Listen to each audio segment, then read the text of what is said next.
తరికిట తరికిట తోం తరికిట తరికిట తోం తరికిట తరికిట తరికిట తరికిట తరికిట తరికిట తోం తందాన దేవ తందాన తందాన దేవ తందాన.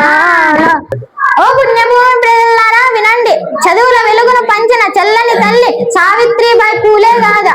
తందాన దేవ తందాన తందాన దేవ తందాన. అలా అక్షరం రాని వాడు అందరితో సమానం అన్న వాస్తవాన్ని ఆనాడే దాటించిన విద్యామూర్తి ఆమె. అవునన్నయ్య, అప్పట్లో ఆడవాళ్ళు చదువుకుంటే లోకం మునిగిపోద్ది అన్నారు. ఇప్పుడు చూడు, ఆడపిల్ల చదువుకుంటే గూగుల్లో ఉద్యోగం వస్తుంది, ఇంటికి డబ్బులు వస్తున్నాయి. మహారాష్ట్రలోని నాయగమన పుట్టింది ఒక చిన్నది. 9 ఏళ్ల వయస్సులోనే జ్యోతిరావు ఇల్లాలై వెళ్ళింది. తందాన దేవ తందాన తందాన దేవ తందాన. 9 ఏళ్లకే పెళ్ళ, నాకు ఇప్పుడు 30 ఏళ్ళు వచ్చిన పిల్లని ఇచ్చేవాడే లేడు. అరే కాసన్నా, అది బాల్య వివాహాల కాలం. కానీ ఆమె భర్త జ్యోతిరావు మామూలు వ్యక్తి కాదు. ఆమె చేత అక్షరాలు దిద్దించిన మహాత్ముడు. అక్షరం ముక్కరాని ఆ తల్లికి జ్యోతిరావు గారు గురువుగా మారి చదువు నేర్పారు. ఆ స్ఫూర్తితో ఆమె ఉపాధ్యాయ శిక్షణ పూర్తి చేసి 1894 పూణేలో మొట్టమొదటి మహిళా పాఠశాల ప్రారంభించింది. తందాన దేవ తందాన తందాన దేవ తందాన. అంటే దేశంలోనే మొదటి మహిళా టీచర్ అన్న మాట ఇది కదా మహిళా సాధికారత అంటే. బలాబలి బలాబలి.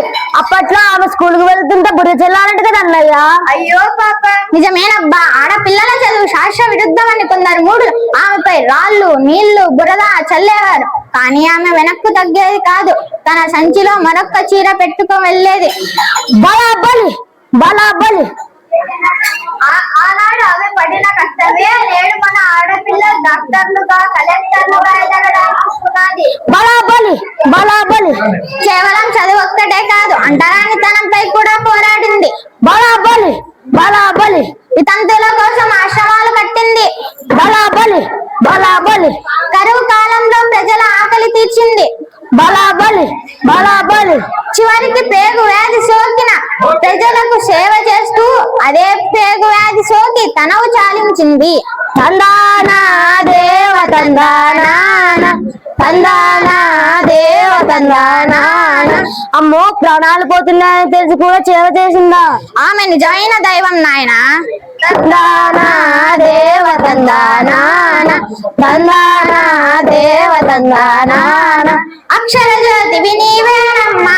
తందాన దేవ తందాన అక్షర జ్యోతివి నీవేనమ్మా. తందాన దేవ తందాన తందాన.